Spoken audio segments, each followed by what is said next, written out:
Hello friends, we want to welcome you back to part 2 of this summit entitled Creation or Evolution. We want to welcome those who are here in person, and again we want to invite you to come down and take your seat. We'd also like to welcome those who are joining us once again across the country and around the world. We've got a wonderful weekend in store. If you're just joining us, I want to remind you of our free gift this evening. It is a book written by Pastor Doug, and it's entitled 14 Reasons Why Evolution Defies Logic. And this is our free gift. So if you'd like to receive it, all you need to do is text the word Creation 777 to the number 40544, and you'll be able to receive a digital download of the book. Again, that's Creation 777 to the number 40544. Now, as I mentioned a little earlier, this is our opening in our weekend on Creation Evolution Summit. This program, this event continues tomorrow morning at 10 o'clock Pacific time.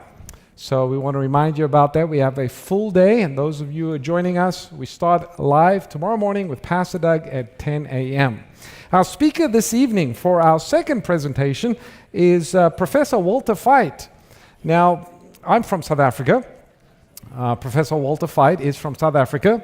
I was a student at the time, and I remember hearing rumors that began to spread around about a professor from a very prestigious university in South Africa who was an evolutionist, but he had become a creationist, and it had caused quite a stir, as you can imagine, at the university, and that's how I was introduced to Dr. Veith. Well, of course, we've heard many presentations, and I think you have too. But if you are new this evening, if you've never heard of Professor Walter Veith, let me give you a little background information. Professor Walter Veith is a zoologist, he's an author, he's a speaker, known for his work in nutrition, creationism, and biblical exegesis. He obtained his Bachelor of Science and his Master of Science degrees in zoology from the University of Stellenbosch, followed by his PhD in zoology from the University of Cape Town. His academic career includes serving as professor as well as chair of the Department of Zoology at the University of Cape Town in South Africa. In the 1980s, following a series of personal experiences, and he might share a little bit about that, and in-depth studies, Dr. Veith transitioned from atheism to Christianity, eventually becoming a Bible-believing Christian. Following his conversion, he began lecturing internationally on topics including creation science, Bible prophecy, health, Christian living, and more. Dr. Veith has authored several books, most notably The Creation Conflict, which challenges evolutionary theory and presents evidence supporting creationism. His ministry, The Clash of Minds, and his program, his Q&A program called What's Up, Prof, is popular with audiences around the world. His presentation this evening is entitled 10 Questions Regarding Evolution. Let's give Dr. Walter Veith a warm welcome.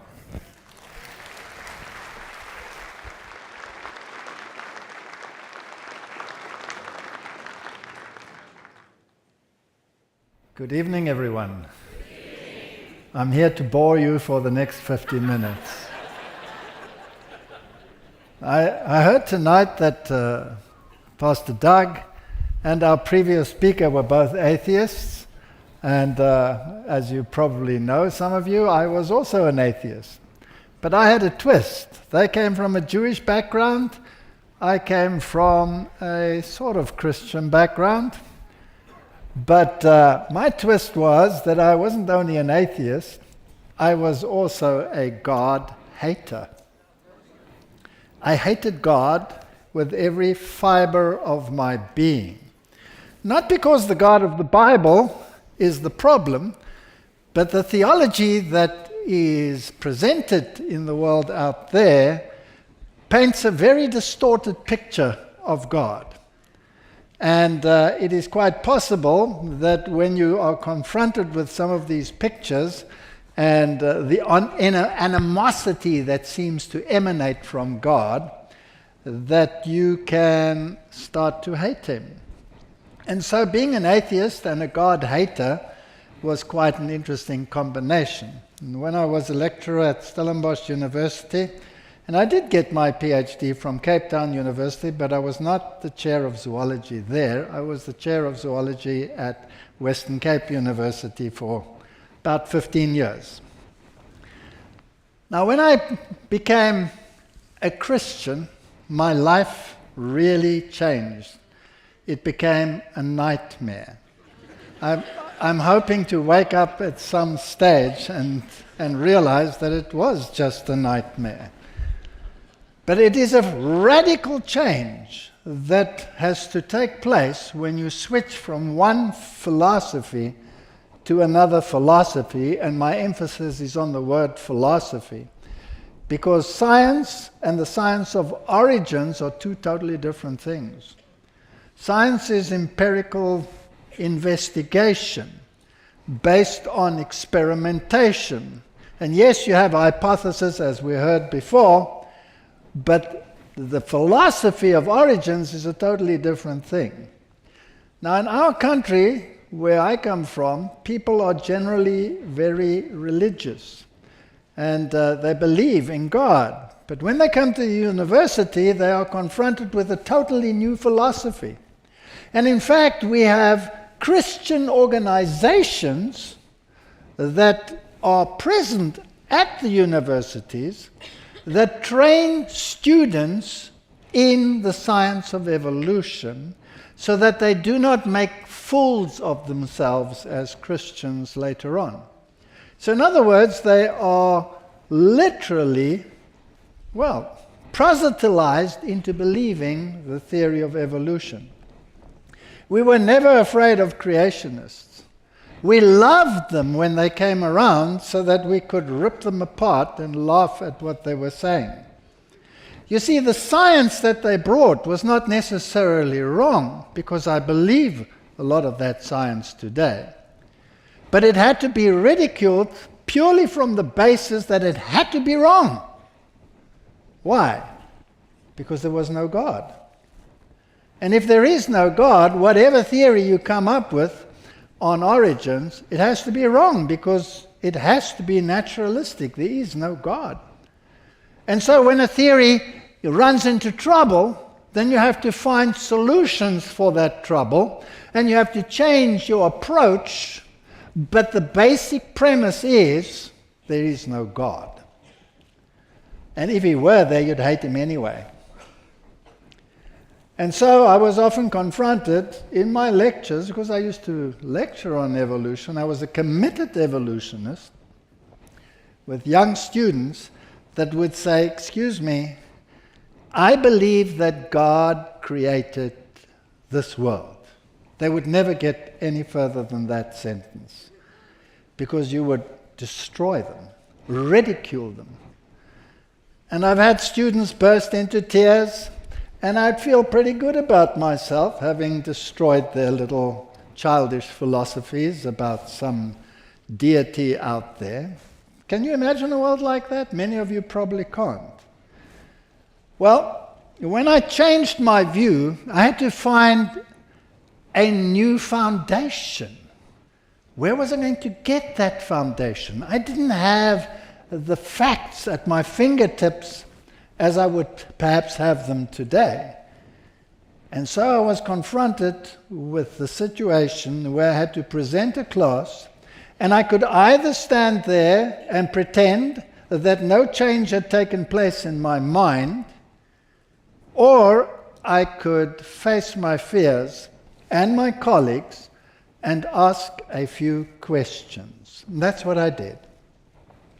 I asked questions. I didn't actually present any answers to those questions. I just asked questions. And to the best of my knowledge, I had 10 questions. Now, this was some 38 years ago, so I'm not absolutely sure whether these questions were the ones that I asked, but the essence was more or less what I will be talking about today. 10 questions that I presented. And the result was pandemonium.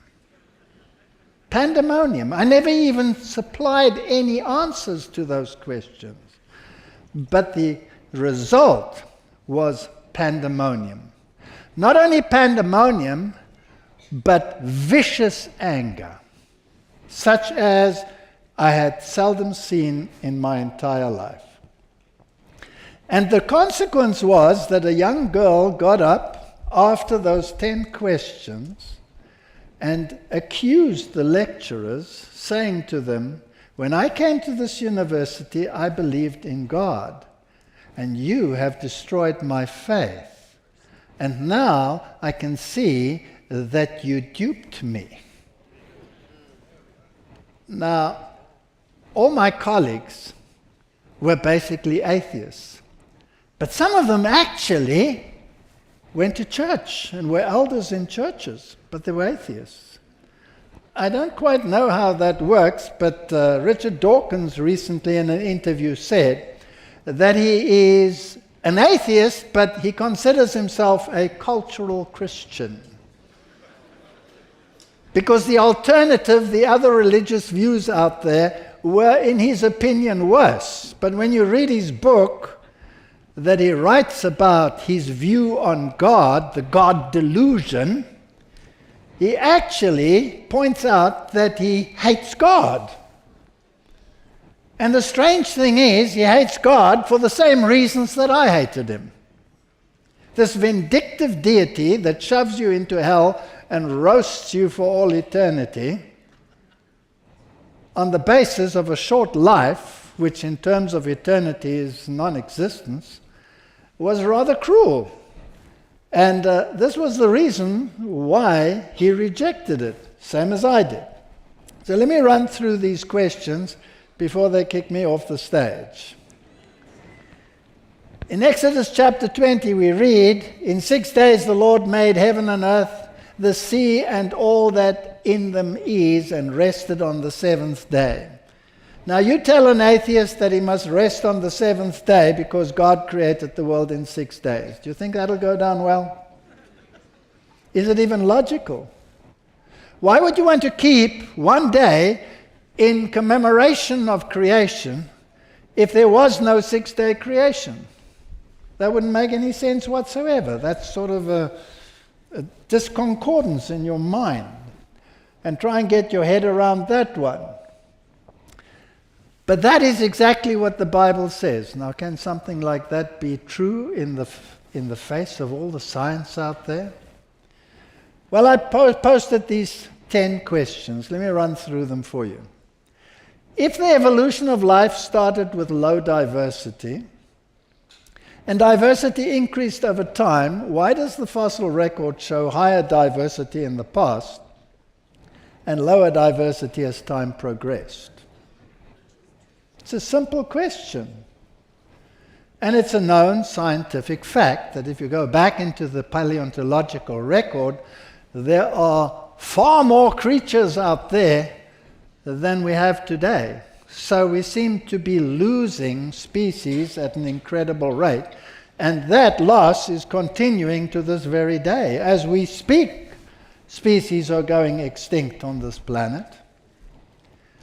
And yet you have to ask yourself the question, how is it possible that it had to start with low diversity, but when you go to the paleontological record, you see the opposite. You see zillions getting less and less as we go along. It's the reverse. So that's the first question. The second question I posed was, if evolution of necessity should progress from small creatures to large creatures over time, why does the fossil record show the reverse? It's just a question. I mean, it's logical, right? You don't start evolution with an elephant jumping out of a pool. It doesn't happen that way. You start off with a unicellular creature. It must be small in the beginning, and then it must increase in size. But if you go to the paleontological record, everything was bigger and larger and more wonderful. They must have all come from the United States of America. Than they are today. So what happened? So let me show you some size comparisons. This is an artist's view, but it's pretty accurate. And it appeared in a scientific publication, so let me show it to you. There on the left, you have the sloth, the ancient giant sloth. And clinging to its side over there is the modern equivalent. Would you agree that that is quite a reduction in size? I think so. Now, obviously, this creature lived millions of years ago, until in South America, in a cave, they found intact pelts. In other words, the skin of the creature intact, with that size. So that put the cat amongst the pigeons. Or what about the wombat there on the right, with its modern equivalent at the bottom there? That's quite a reduction in size. Is this evolution or is this devolution? Are we going forward or are we going backward? Or the lion, or the orangutan, the size difference between the fossil and the present one is pretty dramatic. Or the capybara on the left there, or the armadillo on the right. The big one is the fossil that you find, and the other one is the modern day equivalent. Or the horse, or the shark. If you want to really see how big those sharks were, look at that picture on the right, and on the left there is one tooth. That's pretty big. They would use a modern great white as a toothpick. So what has happened? Was it a weird and wonderful world that existed in the past? Did something strange happen and, it just deteriorated to what it is today, or the bison, or the crocodile, or any one of those? The third question, and this gets a little bit philosophical, natural selection works by the elimination of the weaker variants. So how does a mechanism that works by subtraction create more diversity? That's a simple question. Let me try and unpack that a little bit for you, and we'll unpack it more tomorrow. But this is the heart, the driving force of the evolutionary theory. So you have these variants, and then over time, through natural selection, one is favored over the other. We call him the fitter, and the other one the less fit, and eventually the fitter one replaces the other one.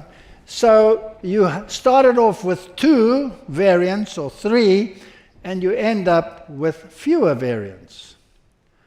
So the question is, how does this mechanism that makes less and less over time manage to create more and more diversity as we go along? Isn't that a logical question? Okay.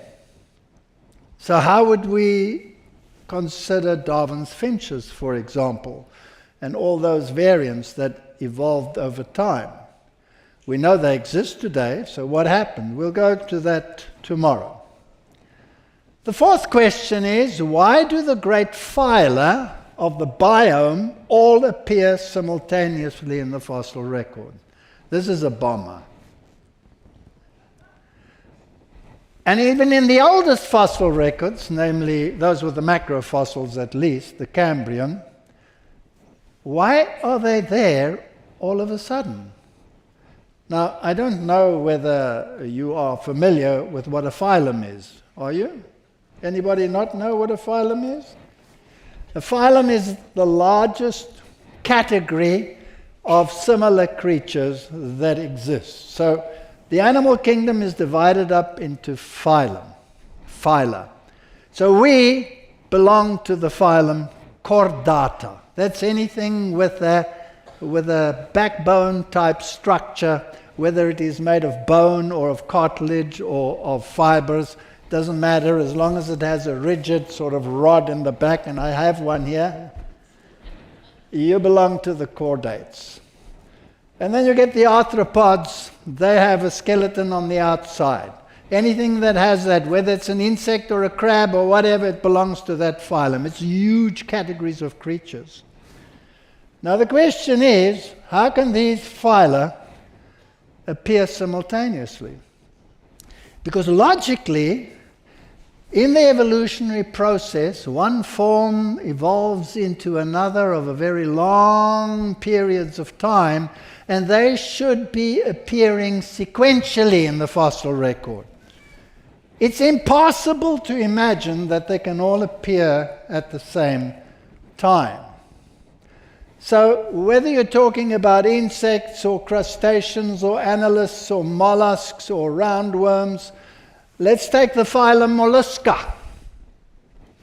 Anything from a squid to an octopus to a snail to a slug to a marine-footed creature, they all belong to that. It's a huge category of animals. And that, plus all of these others, appear suddenly and simultaneously. They call it the Cambrian explosion.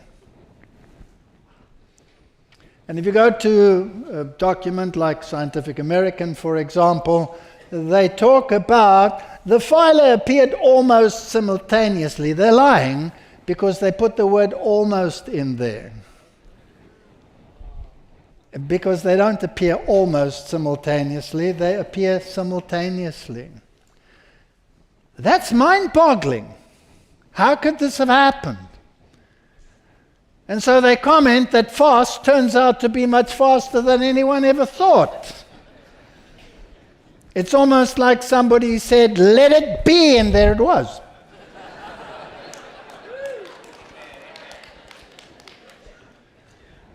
And then they have this document over here where they claim that older textbooks proclaim that our phylum, that we belong to, the chordates, must have appeared very late in the evolutionary process. But oh, troublesome, troublesome science. They're there in the Cambrian explosion. In other words, they were there from the beginning. Now that must radically change your thinking. You must rethink your entire science. But there's no God. So you leave him out of the equation. You have to find a solution to this problem. And then you have another problem, that is there are no intermediary fossils. So how do you deal with it? So the fifth question was the following. Why do we have to postulate punctuated equilibrium to explain away the lack of intermediary fossils when gradualism used to be the only plausible explanation for the evolutionary fossil record? Did you all get that question?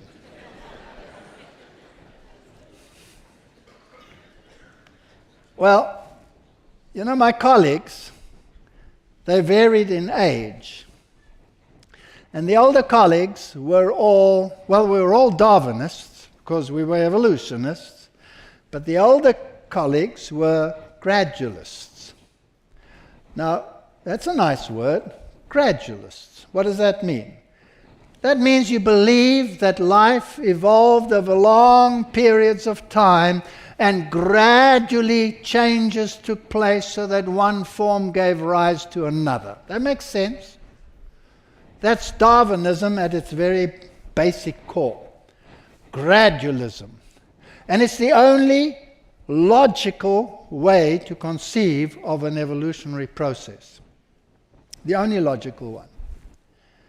But unfortunately, that would imply that if gradual change took place, you should find the gradual intermediaries. Doesn't that make sense? I mean, something that looks like a cow that evolves into something that looks like a whale must have something in between, right? What if it's not there? Well, then you have to rethink gradualism. And so Stephen Jay Gould came up with the idea of punctuated equilibrium. It's a beautiful term, which means the following. Long periods of no change, no gradualism, equilibrium, and then punctuated, rapid change. so rapid that there's no record of it in the fossil record. That's a fact. Now, the younger colleagues at my university, we were all punctuated equilibriumists.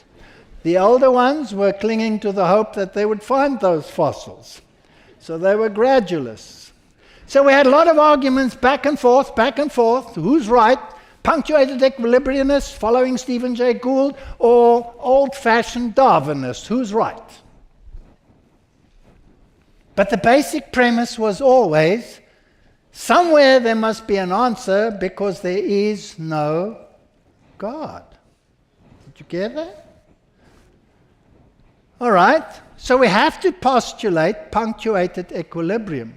In other words, the mere fact that modern evolutionists by nature are punctuated equilibrianists is an admittance that gradualism cannot be right, because then you would have to find the intermediaries.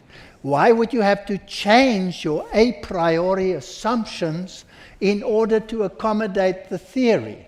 Because the facts don't match the theory. Good. That caused quite an interesting debate. Can you imagine that? The sixth one. If natural selection works at the level of the phenotype and not the level of the genotype, then how did the genes, mitosis, meiosis, with all their intricate and highly accurate mechanisms of gene transfer evolve? Did you get that one? All right, let me unpack it for you. Natural selection doesn't read your genes. It couldn't care less about your genes. Natural selection only cares about what you look like. Are you a giraffe with a long neck, or are you a giraffe with a short neck? I don't know why a short neck shouldn't work as well, because there's lots of things to eat down there anyway, but don't worry about that. The fact of the matter is, natural selection only cares about what is physically there. All right, two people are running. One has got very short legs, another one's got very long legs. Who'd you put your money on if you take a bet? Because who's going to win? The long-legged one, right? That's his appearance. That's what he looks like. And that we call his phenotype. His phenotype is what we actually see. So if I describe any one of you, I would be describing your phenotype. I would not be unraveling your genes and telling you what your DNA composition is like in order for you to look like what you are looking like. Natural selection doesn't read. It can't read your genes. It can just read the result of your genes. Does that make sense to you? All right, so here's the question now. If this is true, that natural selection only works at the level of the phenotype and not the level of the genotype, and there is no Darwinist who won't agree with that fact. It's an axiom. It's logical. Then the question is, how did the intricate genetic makeup and the possibility for cells to divide and still maintain their integrity, how did it come about? How did the genes evolve if natural selection doesn't care about your genes, but only about what the result thereof is, you? How did it come about? Or how did meiosis develop? Where you actually halve what you have and share with the other partner and mix it up to make a new variant, which is called your child. How did these things come about? Well, the only logical answer that you have then, because natural selection doesn't work at the level of the genotype, it cannot, is that it had to come about by chance. All right, let me make this a little more simple for you then. So your phenotype is that little man there on the right. That's what you look like. And yes, you are the result of your genotype. But natural selection doesn't know that. So it only worries about the phenotype. So all your genes that code for your phenotype, how did they come into existence? Natural selection had nothing to do with it. Had to come about by chance, random chance. Rewriting and rewriting, you know the old story in the books about how many monkeys need to be typing randomly to get the Encyclopedia Britannica, and all of those ideas that they put out there. Well, eventually they say they will. They never will. They never will. They might get a word, but will they get it in the right sequence? And your DNA molecule is far more complex than we knew when Watson and Crick decoded the DNA molecule. It's far more complicated than that. So how did all of these things come about? And how did these reactions come about? Let me unpack it for you a little more. Your phenotype, in this case, is your aeroplane. And your genotype is the engineer's book on how to construct that aeroplane. Are you with me? Yes. So natural selection will want to see whether this phenotype, this aeroplane, is any good. How good is it? But that's not going to work unless you have two aeroplanes. Because selection implies that there's something to choose, right? And I understand that the United States is now building a new fighter jet that is supposed to outstrip the powers of the Chinese jets. Is that correct? I just heard that this project has been given to Boeing. That seems to be struggling because I flew here on an Airbus. So maybe that'll help them. So the natural selection is going to be which one flies best, the USA new prototype that Boeing's going to build, or is it the Chinese model? That's selection. You need two of them. Are you with me? All right. So which one is going to fly best? That was the question. Let's go back to that one. So engineers have been working round the clock, and apparently this prototype, as I've read in the news, has been tested now for some 5 years, and they're ready for production. You probably all know about these things, right? My question is, who wrote the book?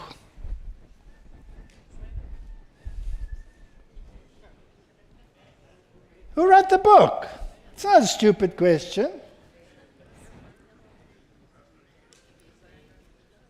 Some engineer wrote it, right? Or a bunch of engineers wrote it in great detail. But it's genotype, it's a book. All right, I have a book in the front here. I see here's a book. Here's a book. Let's say it's got all the information for that particular aeroplane right here in this book. Everything is here. Everything that scientist and that engineer, in all his ingenuity, in all his years of training, managed to put together, he put into this book. Let's put the book down there and let's wait for the aeroplane to appear.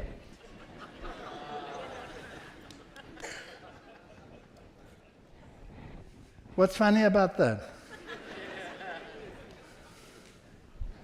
How long am I going to wait? Forever. Are you sure? Yep. But all the information's here. And who wrote it? Well, when it comes to naturalistic science, who wrote it? Who wrote the book? Who wrote the blueprint about what you're all about? Who wrote it? Oh, well, you're a believer, right? There is no God. There's no God. That's ludicrous. That's childish fairy tale. Who wrote the book? Chance wrote the book. Chance wrote the book. There is no other alternative because there is no God. We can't allow a divine foot into science. That would not be naturalistic then anymore. That would be supernatural. There is no God. So whether it works or whether it doesn't work, whether it's probable or whether it's not probable, it doesn't matter. Chance wrote the book. My next question.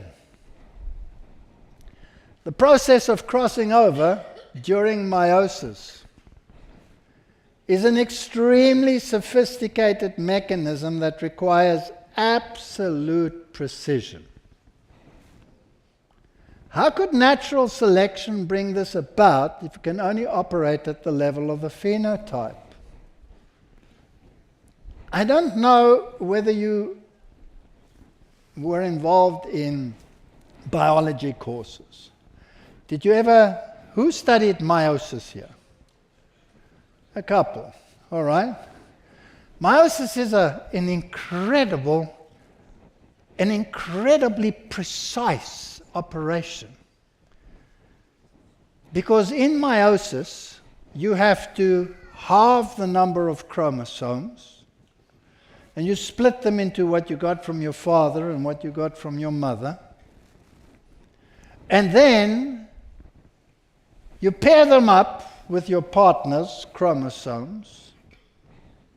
But before you do that, there's a process of crossing over where certain genetic material that you got from your father is crossed over to the genetic material that you got to from your mother and vice versa, and it has to be absolutely precise.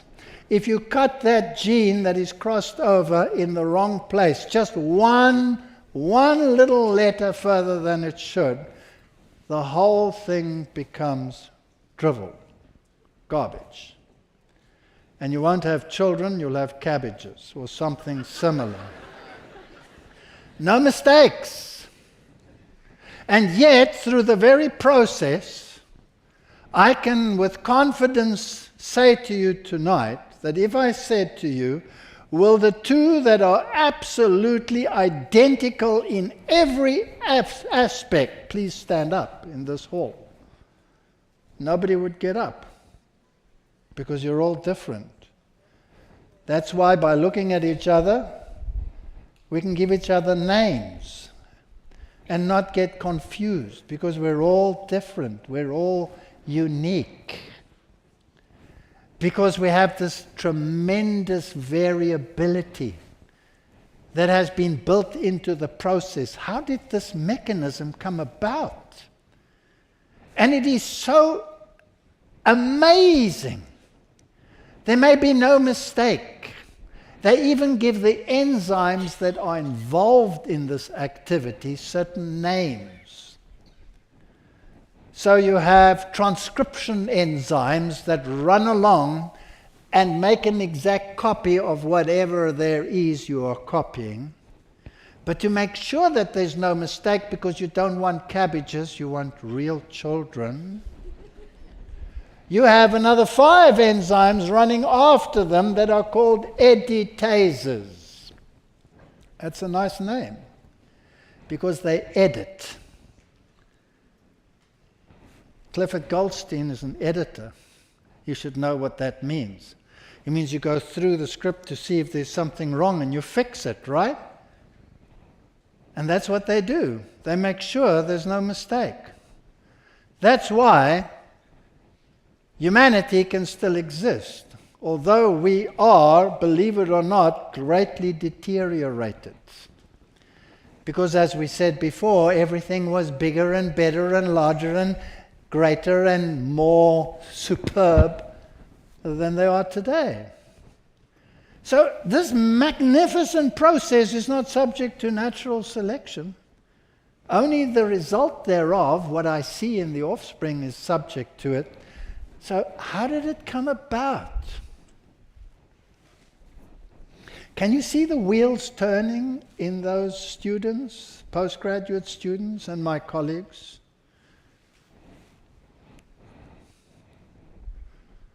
So there are your chromosomes. 23 pairs, one from your dad, one from your mom. They line up like that, and then they start switching material. Hundreds of thousands of times they cross them over, so that you are a little bit of dad and a little bit of mom and a little bit of mom and a little bit of dad. And the result is whatever it is. And grandma comes and says, "You look just like your father." And the aunt comes and says, "No, no, no, I just see the mother."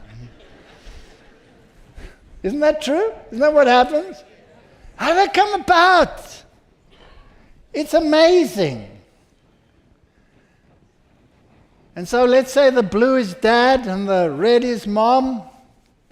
And you do that 100,000 times, and you have to do it absolutely accurately, or else nothing works. That is a phenomenal event. Question number 8. How can we explain the evolution of two sexes? Now I'm on dangerous ground. Because I don't know which pronouns to use now.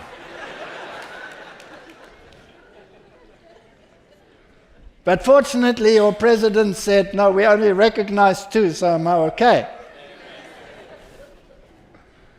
So how can we explain the evolution of two sexes?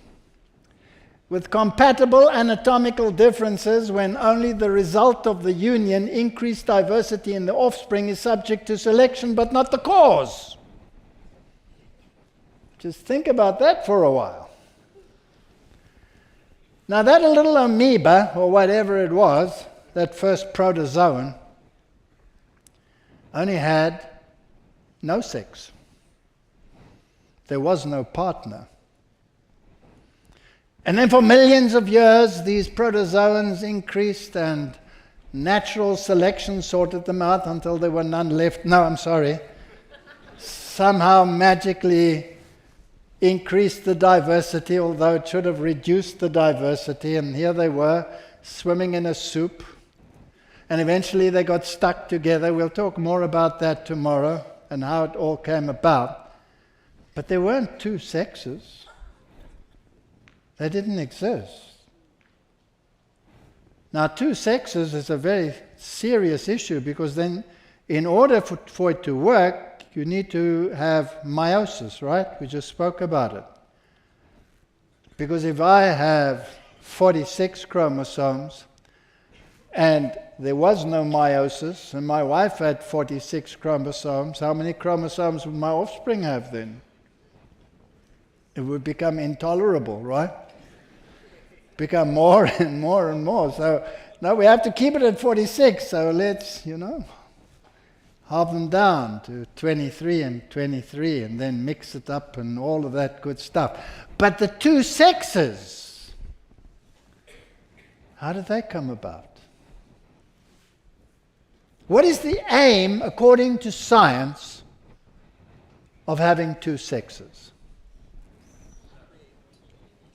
What is the aim? Why does science postulate that the evolutionary process had to eventually introduce sexes?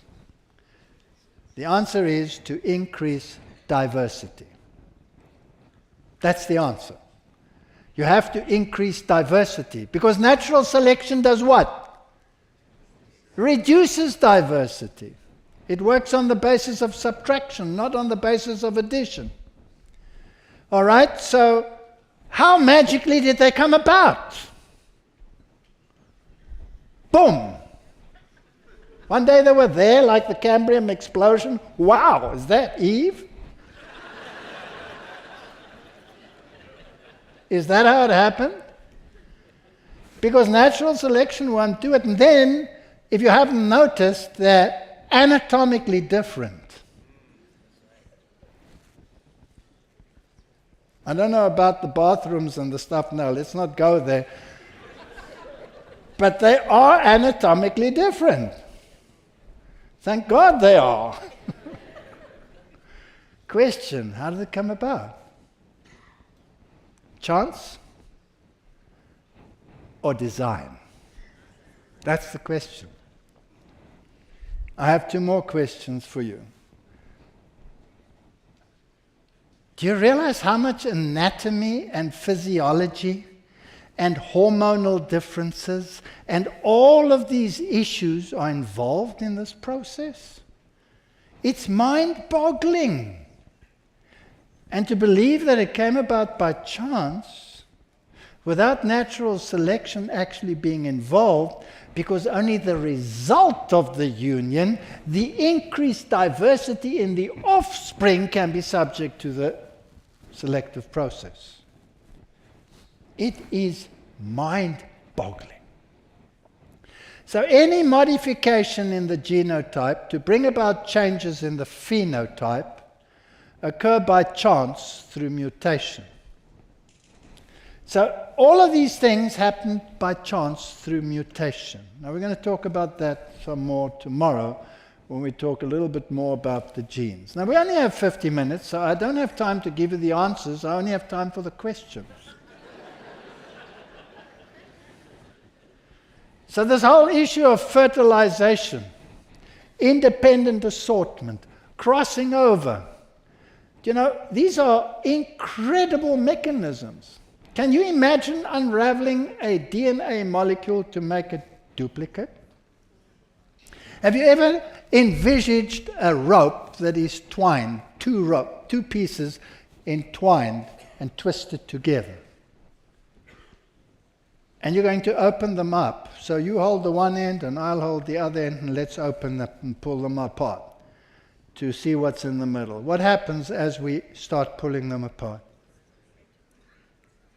They get tighter and tighter in the middle, right? Until we can't pull them apart anymore. I'm going to read the genes in the middle.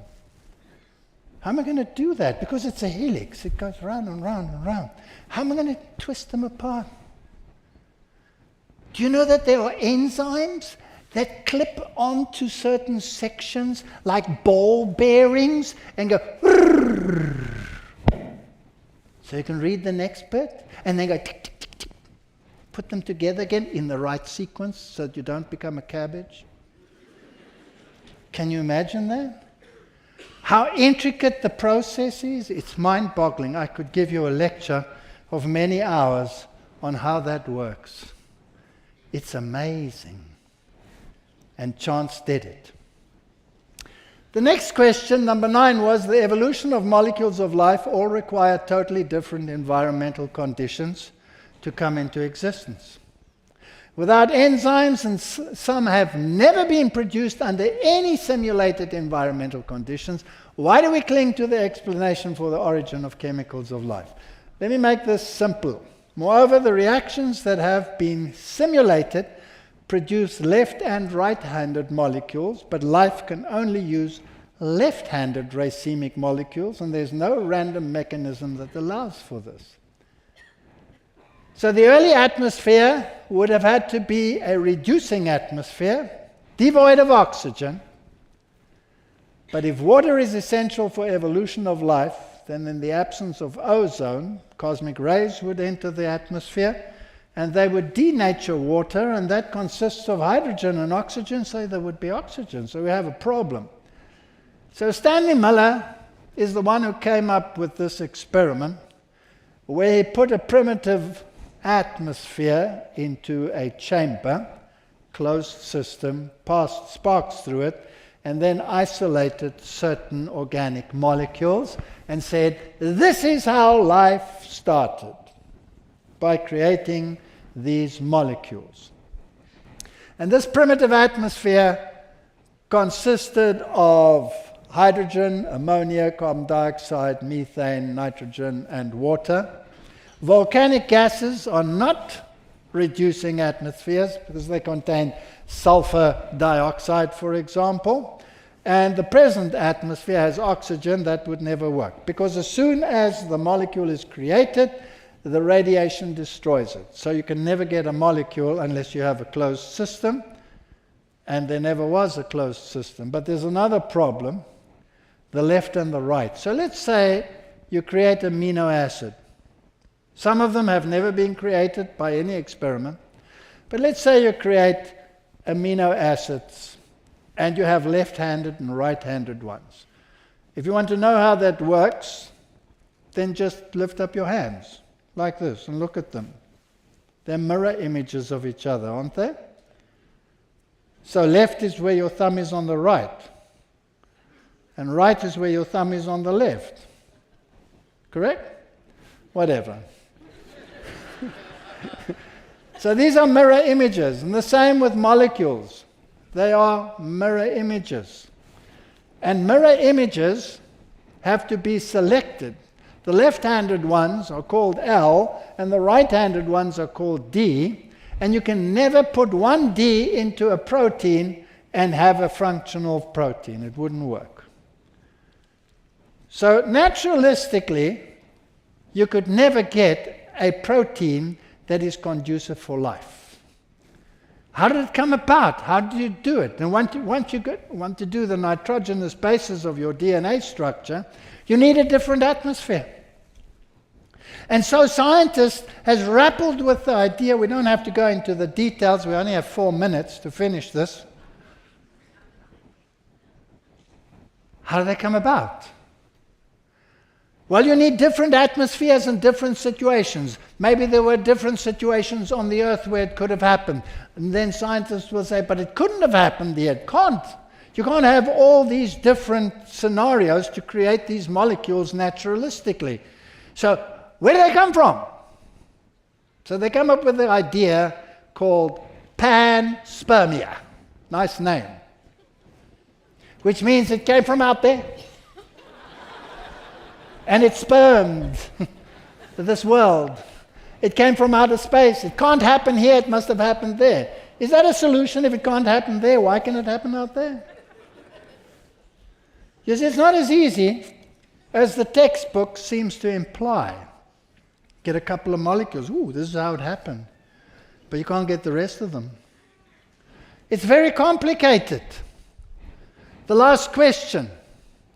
How do we explain irreducible complexity if the probability of any of these mechanisms come into existence by chance? What is irreducible complexity? It's a term Michael Behe came up with, and it's a very good one. Let me give you an example. Here's a scientific publication. If I had to read it to you, you'd probably go nuts. And so I'm not going to read it to you. On one of these problematic structures, and that is the flagellum motor. The flagellum motor of a bacterium or of a human sperm cell, for example, has a flagellum, and it has a motor that drives it. So it's this filamental tail and this structure that is inside the cell wall, and it looks roughly in the cell wall like it does there on the right. And these are all protein kinds that work together to make this thing work. And it's a highly complex structure, and it has to be absolutely complete, or else it won't work. So in E. coli, for example, and you have millions of them in your gut right now, they're all swimming around in your gut using this motor.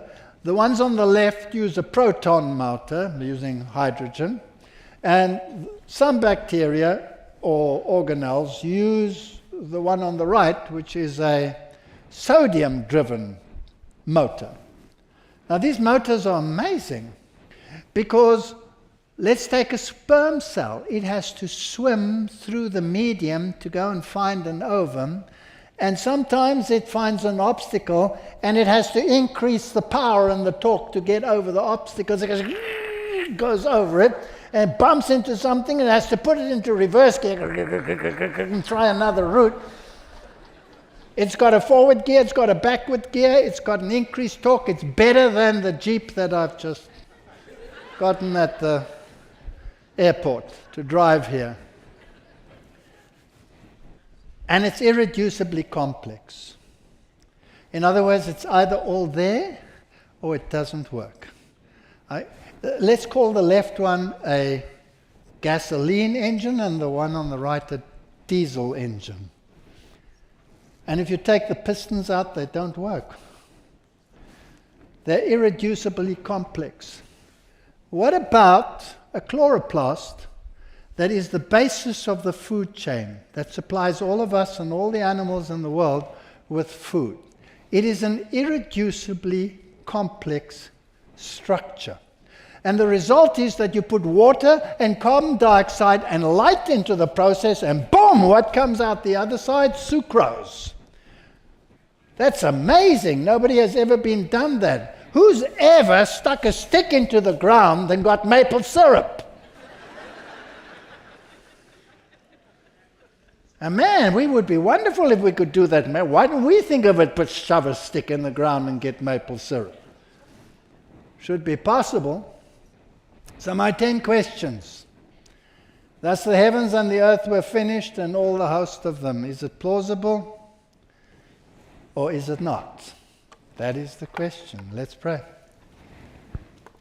Heavenly Father, science does not have all the answers. Your book supplies many answers that are in contradiction with science. And the God that is described in that Bible is described as a God of love, and yet the world teaches that you are a tyrant. What a dichotomy of thought. Help us to cut through the noise to find the God that is a God of love, that was prepared to give up heaven, to die to redeem sinners such as us. Help us to find Him, is my prayer in Jesus' name. Amen.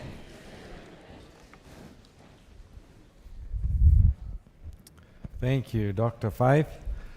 Just want to remind you folks that we are going to continue our Creation Summit tomorrow morning. It's at 10 o'clock. Pastor Doug will be sharing a caveman's view of evolution. So that's going to be at 10 o'clock. Just looking at the group that's here in person this evening, if you don't come early, you might end up in overflow tomorrow morning, all right? So bear that in mind. If you can carpool with other family members, parking is going to be very much in need tomorrow. So if you can come as a family or bring the same car, that will be helpful. God bless. We'll see you tomorrow at 10 a.m. and God bless to those who are watching. We'll see you then.